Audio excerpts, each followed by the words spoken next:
Representantes do setor financeiro, tanto público como privado, para escutar ponto de vista do Fundo Monetário Internacional riba uma se chama Fiscal Council. Se trata aqui de instrumento para chegar a uma situação de finança pública e desenvolvimento econômico sustentável, que assim de outro país tan Kiko está a fórmula que a aplicar para uma entidade independente, maneira aqui. Diferentes protagonistas, incluyendo políticos, han escuchado comentarios, entre otros, IMF, de un taller de trabajo para crear una así llamada Fiscal Council. Pero ¿qué es la tarea de una entidad así? É mesmo um trabalho que tem instituição na maneira CFT, tá assim para Corsol, tem outro país também tem. Aruba a decidir, hopiar passar cabo que nós criamos um Fiscal Council. Não é uma tarefa fácil e obviamente botar um orador de Bélgica, agora que botar um orador de Ottawa, Canadá, membro da IMF, que avisa que é uma instituição que botar cria para ajudar a controlar as finanças públicas. Además del Parlamento, diferentes países desarrollados quieren que, además del Parlamento, un órgano para ayudar a controlar y guiar el manejo financiero público tiene derecho de existir.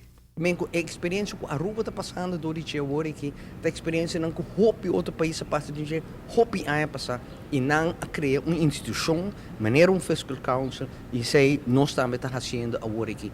É bonita, tá com o que o presidente bisa mainta, banda de fiscal council que está dando conselho, que está guia, dando sinal arriba finanças públicas, para balançar, para sustentável a largo prazo.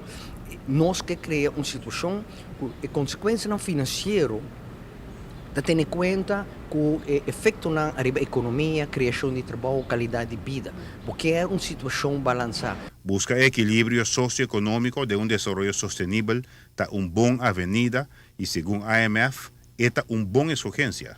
Para Kiko, nenhum gente tem a situação financeira que nós temos não está sustentável a largo prazo.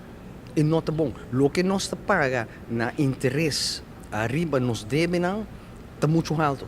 E para que nós não podemos usar melhor dentro do nosso país para quantidade de outra coisa. Agora que a Aruba está pagando mais de 60 milhões para ano na interesse, que é não está bom.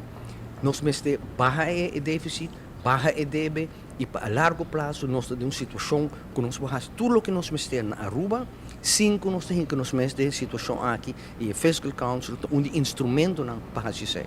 No momento de escuchar o modelo de outro país para chegar a uma finança pública balançada, está parece que há outro momento para buscar solução estrutural. Uma experiência análise que o senhor Meran de IMF que de últimos 28 anos nós temos average de 17% gasto mais alto que nossa entrada. Que com 28 anos largo nós cria débito que agora aqui de momento para nós solucionar. Giovanni Möller, Notícia Boa Noite. Olha, Kirato, o líder de fração de AVP, avisa que tem possibilidade que o Conselho de Ministros de Reino lo surge outro decreto real, está outro cabelo para eventualmente dar uma CFT base legítimo para por supervisar o presupuesto 2015. Detalhes aqui, mas aqui rato.